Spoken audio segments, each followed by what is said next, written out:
हाँ तो friends, welcome, आदाब, सत श्री अकाल और सभी कुछ। अब देखिए, हम बात करने वाले हैं आज का चैप्टर। हमारा ऋग्वेदिक कालीन जीवन है, यानी कि जो ऋग्वेद है, ठीक ना, उसके संबंधित जीवन के बारे में जानेंगे कि ऋग्वेद क्या है, उसमें किस प्रकार का जीवन रहते थे।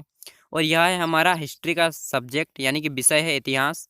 अध्याय है 4 और कक्षा है 6, यानी कि क्लास 6, विषय इतिहास और अध्याय 4 लेसन 4। ठीक, पाठ का नाम है ऋग्वेदिक कालीन जीवन।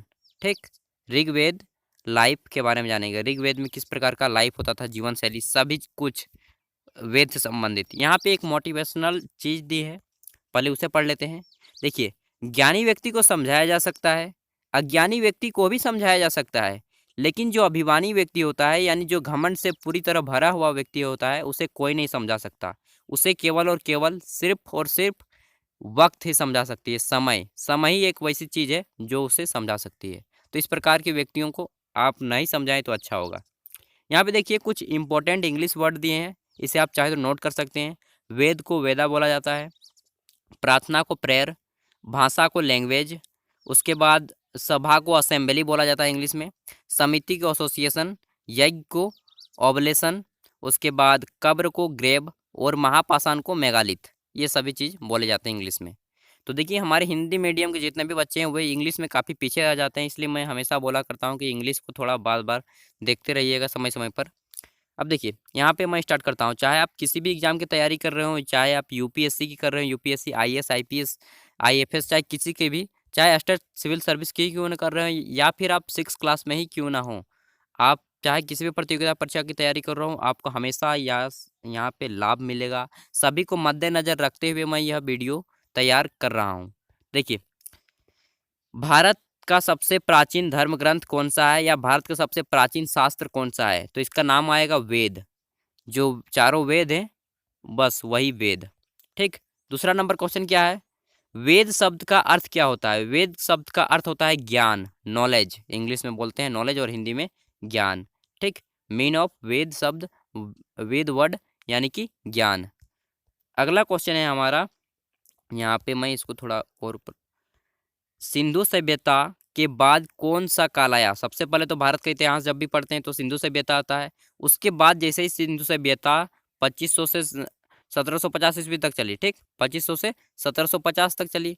लेकिन जैसे ही 1750 खत्म हो गया, उसके 2 साल बाद ऋग्वैदिक काल शुरू हुआ। ठीक, तो यह हम बोल सकते हैं कि वैदिक काल आया। सिंधु सभ्यता के बाद कौन सा काल आया, वैदिक काल।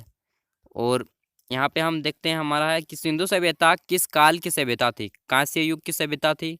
सिंधु सभ्यता किस युग की सभ्यता थी, कांस्य युग की। वैदिक सभ्यता किस काल की सभ्यता थी, तो वैदिक कालीन सभ्यता। उसके बाद वेद कितने हैं, तो वेदों की संख्या 4 है। वेदों की संख्या कितनी है, 4। सबसे प्राचीनतम यानी कि सबसे पुराना वेद कौन सा है, तो ऋग्वेद सबसे प्राचीन वेद है। इसे ही सबसे पहले लिखा गया था ऋषि मुनियों के द्वारा। 7 नंबर क्वेश्चन हमारा क्या बनता है कि वैदिक काल को कितने भागों में बांटा गया है। तो वैदिक काल को प्रमुख रूप से 2 भागों में बांटा गया है। पहला है ऋग्वैदिक काल और दूसरा है उत्तर वैदिक काल। देखिए, ये जो ऋग्वैदिक काल है इसे पूर्व उत्तर वैदिक काल भी कहा जाता है। तो ऋग्वैदिक काल और उत्तर वैदिक काल 2 भागों में बांटा गया है वैदिक काल को। अब देखिए, ऋग्वैदिक काल की ऋग्वेद की रचना कब हुई, तो 1500 ईस्वी पूर्व जब चल रहा था तब ऋग्वेद की रचना हुई, यानी कि 1500 ईस्वी पूर्व उस समय। उसके बाद 2000 इधर आ जाइए, तो टोटल हो जाता है हमारा 3700 वर्ष हो गए हैं आज ऋग्वेद की रचना किए। 3700 साल लगभग हो गए हैं ऋग्वेद की रचना हुए। ठीक, उसके बाद ऋग्वेद में कितने मंडल हैं, तो ऋग्वेद में कुल 10 मंडल है। मंडल का मतलब हम बोल सकते हैं कि ऋग्वेद एक पुस्तक है, उसमें 10 गो अध्याय है, 10 गो पाठ है, 10 गो लेसन है। ठीक, इसे ही मंडल कहा जाता है। अब देखिए, ऋग्वेद में कितने सूक्त हैं, तो सूक्त 1028 सूक्त हैं। सूक्त मतलब होता है पैराग्राफ। अब एक पाठ में कितने पैराग्राफ हैं, तो इस प्रकार पूरे के पूरे ऋग्वेद में 1028 पैराग्राफ हैं। 1028 पैराग्राफ, जो एक पैराग्राफ होता है ना इतना से इतना बड़ा, बस उसी प्रकार के पैराग्राफ हैं और 1028 पैराग्राफ हैं। इन पैराग्राफों में मंत्र दिया गया है, मंत्र। उसके बाद हमारा आता है 11 नंबर पे, सूक्त का अर्थ क्या होता है, तो सूक्त का अर्थ होता है अच्छी तरह से बोला गया मंत्र, अच्छी तरह से बोला गया मंत्र। उसके बाद ऋग्वेद की रचना किनके द्वारा की गई, तो ऋग्वेद की रचना ऋषि मुनियों द्वारा की गई। 13 नंबर क्वेश्चन आता है हमारा, ऋग्वेद की रचना किस भाषा में की गई? तो प्राचीन संस्कृत भाषा में की गई थी ऋग्वेद की रचना। अच्छा, आपको एक चीज़ बताइएगा कि राइटिंग किस प्रकार का लग रहा है, और ज़्यादा सुधारने की ज़रूरत है क्या? तो बोलिएगा, मैं इससे भी ज़्यादा इम्प्रूव करके दिखाऊंगा आपको। ऋग्वेद में सर्वाधिक महत्वपूर्ण नदी कौन सी थी? तो ऋग्वेद में सर्वाधिक महत्वपूर्ण नदी सिंधु थी। ठीक, सिंधु नदी सबसे ज़्यादा वहाँ पे इम्पोर्टेंट दिया गया है ऋग्वेद में। उसके बाद वर्ण व्यवस्था, वर्ण का मतलब होता है जाति, वर्ण का मतलब होता है जाति, तो वर्ण व्यवस्था का मतलब क्या होता है? तो वर्ण व्यवस्था का मतलब होता है जाति व्यवस्था। उसके बाद हमारा आता है 16 नंबर क्वेश्चन कि ऋग्वेद में कुल कितने वर्ण थे? वर्ण का मतलब जाति, तो ऋग्वेद में कुल 4 प्रकार के जाति थे, 4 प्रकार के वर्ण थे। पहला वर्ग था ब्राह्मण, दूसरा वर्ग क्षत्रिय, तीसरा वैश्य और चौथा शूद्र। इसके बारे में अभी हम लोग डिटेल में बात करेंगे लास्ट में। उसके बाद आता है हमारा, ऋग्वेद में सर्वाधिक प्रतापी देवता कौन थे? तो ऋग्वेद में सबसे ज़्यादा जो इम्पोर्टेंट दिया जाता था वह इंद्र देवता को माना जाता था। इंद्र को युद्ध का देवता भी माना जाता था। इंद्र और वर्षा का देवता, वर्षा जो बारिश होती है उसका देवते, और युद्ध के देवते, दो दो के रूप में इंद्र को पूजा जाता था। महापाषाण का अर्थ क्या होता है? तो महापाषाण का मतलब होता है बड़ा पत्थर, बड़ा पत्थर को महापाषाण कहते थे। 19 नंबर क्वेश्चन क्या है, जिस सभ्यता की जानकारी वेदों से प्राप्त होती है उससे कैसी सभ्यता कहा जाता है? तो उसे कहा जाता है वैदिक सभ्यता। जिस सभ्यता की जानकारी वेदों से प्राप्त होती है उसे कहा जाता है वैदिक सभ्यता। ठीक, अगला हमारा क्वेश्चन क्या है कि संस्कृत किस भाषा परिवार का हिस्सा है? तो संस्कृत भारोपीय भाषा परिवार का हिस्सा है। जो संस्कृत भाषा बोलते हैं हम लोग वह भारोपीय यानी कि भारत प्लस यूरोप भाषा परिवार का एक हिस्सा है। अगला क्वेश्चन है हमारा, ऋग्वेद में देवताओं से संबंधित कितने सूक्त हैं? तो ऋग्वेद में देवताओं से संबंधित 1028 सूक्त हैं। सूक्त मतलब फिर से बोल दिए कि पैराग्राफ, पैराग्राफ है जिसमें पैराग्राफों में मंत्र लिखे गए हैं। 22 नंबर, ऋग्वेद काल में वर्ण भेद का आधार क्या था? तो ऋग्वेद काल में जो जाति व्यवस्था बांटी जाती थी वह कर्म के आधार पर। मान लीजिए कोई व्यक्ति व्यापार करता है तो उसे हम वैश्य कहते थे उस जमाने में। अगर कोई व्यक्ति युद्ध कला करता है तो उसे हम क्षत्रिय कहते थे उस जमाने में। ऋग्वेद काल की मैं बात कर रहा हूँ, वर्तमान की नहीं। ठीक, उसके बाद प्राचीन काल में मृत्यु के स्थान पर एक पत्थर को गाड़ दिया जाता था। मान लीजिए किसी व्यक्ति की मृत्यु हो गई और यहाँ पे उसके कब्र को गाड़ दिया और इसके ऊपर में एक पत्थर, बड़ा सा पत्थर गाड़ दिया, तो इसे क्या कहते हैं? तो इसे कहा जाता था मेगालिथ। इस पत्थर को मेगालिथ कहा जाता था, मेगालिथ। ठीक, मेगालिथ। उसके बाद मेगालिथ पर एकमात्र वेबसाइट किसके द्वारा खोली गई? तो मेगालिथ पर एक सुभाषिस दास जो कि झारखंड के हैं, इनके द्वारा खोली गई है। ठीक, वेबसाइट सबसे पहले इसी की वेबसाइट खोली गई थी। उसके बाद और यहाँ पे मेगालिथ पर एकमात्र एक वेबसाइट भी इन्हीं की है। ऋग्वेद में गंगा नदी का जिक्र कितनी बार हुआ है? तो ऋग्वेद में मात्र एक बार, ओनली वन टाइम गंगा नदी का जिक्र हुआ है, केवल एक बार। इनाम गांव जो कि काफ़ी वहाँ पे मेगालिथ पाए गए, यानी कि कब्र गाड़ा गया है और कब्र के ऊपर बड़े बड़े पत्थर। तो इनाम गांव कहाँ पर है? महाराष्ट्र में। यहाँ पर बहुत सारे मेगालिथ पाए गए हैं। मेगालिथ का फोटो आप देख सकते हैं। उसके बाद हजारीबाग किस राज्य में स्थित है? तो हजारीबाग झारखंड राज्य में स्थित है, जो कि यहाँ पर भी काफ़ी ज़्यादा मेगालिथ पाए गए हैं इन दो स्थानों में। उसके बाद हम बात करते हैं, तो ऋग्वेद की रचना किस प्रकार की गई है?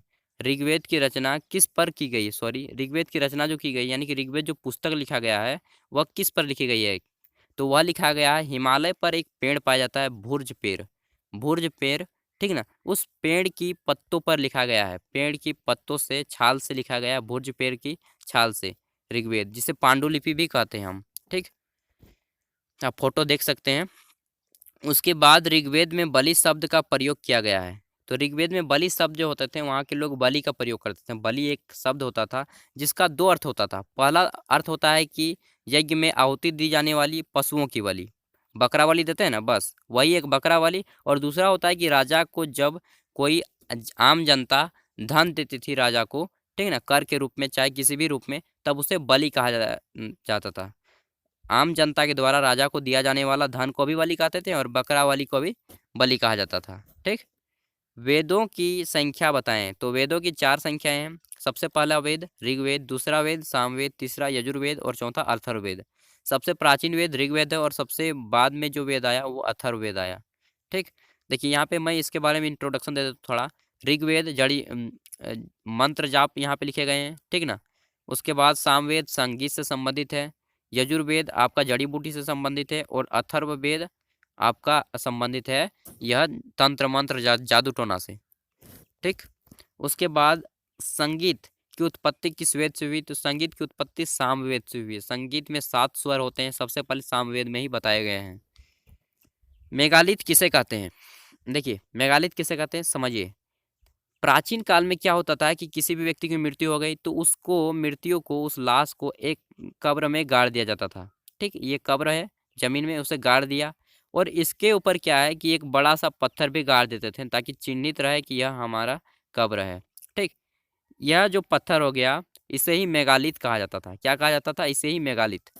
अब आइए हम डिफिनेशन पढ़ते हैं। देखिए मेगालिथ का मतलब है कि प्राचीन काल में जब किसी व्यक्ति की मृत्यु हो जाती थी तब उसके कब्र में एक बड़ा सा पत्थर गाड़ दिया जाता था, उसके ऊपर में एक बड़ा सा पत्थर गाड़ दिया जाता था। इसे ही मेगालिथ कहा गया। पुरातत्व भाषा में मेगालिथ को डोलमेन कहते हैं। पुरातत्व की भाषा में मेगालिथ को क्या कहा जाता है? डोलमेन। डोलमेन कहा जाता है। ठीक, उसके बाद हमारा आता है कि ऋग्वेद में सबसे उच्च वर्ण किसे माना जाता था? तो ऋग्वेद में सबसे जो उच्च वर्ण यानी कि सबसे उच्च जाति माना जाता था वह ब्राह्मण जाति को माना जाता था। ठीक, अगला क्वेश्चन हमारे क्या बनता है कि ब्राह्मण की उत्पत्ति कहाँ से हुई है? देखिए यह सब बातें ऋग्वेद में लिखी गई कि ब्राह्मण की उत्पत्ति ब्रह्मा के मुख से हुई है।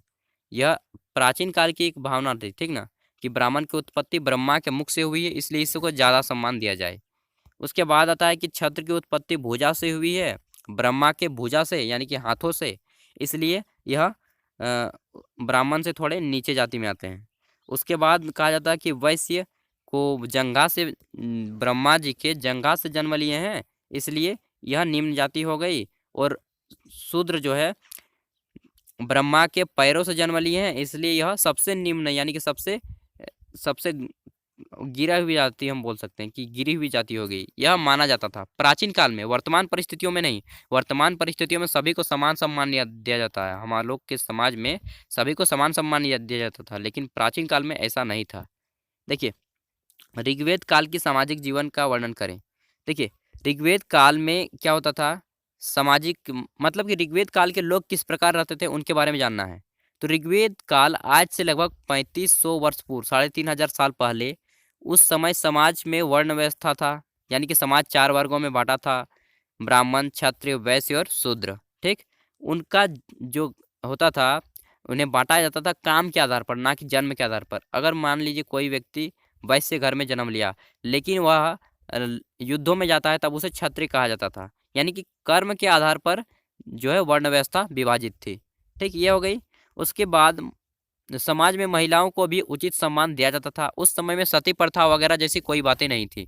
ठीक, सती प्रथा, विधवा विवाह ये सभी हुआ करते थे उस जमाने में, यानी कि सॉरी सती प्रथा उस जमाने में नहीं होता था, लड़कियों को आग नहीं जलाया जाता था, यानी कि उस समय समाज की कुरीतियाँ उतनी नहीं थी। और उस समय की अगर हम बात करें तो आजीविका का साधन पशुपालन था। पशुओं में सबसे ज़्यादा सम्मान गाय और घोड़े को दिया जाता था, सबसे ज़्यादा गाय को, दूसरे स्थान पे घोड़े को दिया जाता था। ठीक, और उनकी भाषा जो थी उस समय के लोग संस्कृत, प्राचीन संस्कृत या प्राक संस्कृत भाषा बोलते थे, संस्कृत भाषा बोला करते थे। जो हम लोग आजकल किताबों में पढ़ते हैं ना वो संस्कृत नहीं, ये तो आधुनिक संस्कृत हो गई। वो संस्कृत इनसे थोड़ी अलग है लेकिन इनसे मिलती जुलती है। उनका प्रमुख भोजन जौ था एवं गेहूँ था। वहाँ के लोग शाकाहारी और मांसाहारी दोनों प्रकार के थे। उसके बाद बात करने की शिक्षा व्यवस्था कैसी थी, तो वहाँ की शिक्षा व्यवस्था आप चाहे तो इसे पॉइंट पॉइंट में भी लिख सकते हैं, एक पॉइंट ये दे दिया, एक पॉइंट ये दे दिया, ठीक ना। अब बात करते हैं शिक्षा व्यवस्था, तो वहाँ के लोग शिक्षा व्यवस्था जो है गुरुकुल में प्राप्त करते थे। और उस जमाने में कोई किताब ये वगैरह नहीं हुआ करते थे, बस गुरुकुल में जाते थे और उनके जो ऋषि मुनि थे पढ़ के सुना देते थे, बस उन्हें मौखिक शिक्षा दी जाती थी, मौखिक शिक्षा दी जाती थी, कोई लिखने का काम झंझट नहीं था। अब बात करते हैं हम, सबसे अंतिम क्वेश्चन है, क्या है कि ऋग्वेद कालीन वर्ण व्यवस्था का वर्णन कीजिए, यानी कि जाति व्यवस्था, ऋग्वेद की जाति व्यवस्था का वर्णन करना है विस्तार से। देखिए ऋग्वेद काल में वर्ण व्यवस्था किस प्रकार थी, तो ऋग्वेद काल आज से लगभग 3500 साल पहले यानी कि 3500 साल पहले की घटना है। और उस समय की वर्ण व्यवस्था पूरा का पूरा समाज 4 भागों में बटा था। जो ये इससे काफ़ी क्वेश्चन आते हैं इसलिए मैं इसको डिटेल में बता रहा हूँ। देखिए पहला वर्ग था ब्राह्मण। ब्राह्मण वर्ग को कहा जाता था कि यह समाज का सबसे उच्च वर्ग है और इनकी उत्पत्ति ऐसा माना जाता था कि ब्रह्मा के मुख से हुआ है। ठीक। और इनका प्रमुख पेशा था खुद को शिक्षित करना और दूसरों को शिक्षा ग्रहण देना। ठीक। दूसरों को शिक्षा देना और खुद को शिक्षित करना और पूजा पाठ करना, ये ब्राह्मणों का प्रमुख पेशा था। दूसरा उच्च वर्ग था क्षत्रिय। क्षत्रिय वर्ग को यह माना जाता था, यह भी समाज का दूसरा उच्च वर्ग था और इसे माना जाता था कि यह ब्रह्मा की भुजाओं से, दोनों भुजा जो होता है ना, हाथ का भुजा, बस उसी से जन्म लिए हैं, ऐसा माना जाता था। उसके बाद इनका प्रमुख पेशा था युद्ध करना और युद्ध में विजय प्राप्त करना। इनका प्रमुख पेशा था क्षत्रियों का, जिसे आजकल राजपूत बोलते हैं ना आप लोग, सिंह राजपूत, बस वही क्षत्रिय हैं। उसके बाद यहाँ की राज व्यवस्था का जो राजा बनते थे यही क्षत्रिय लोग बनते थे, अधिकतर क्षत्रिय ही राजा बना करते थे। ठीक। उसके बाद हम बात करते हैं वैश्य। यह समाज का साधारण वर्ग था, ना तो यह उच्च वर्ग में आता था और ना ही निम्न वर्ग में। समाज वर्ग सामान्य वर्ग में था वैश्य।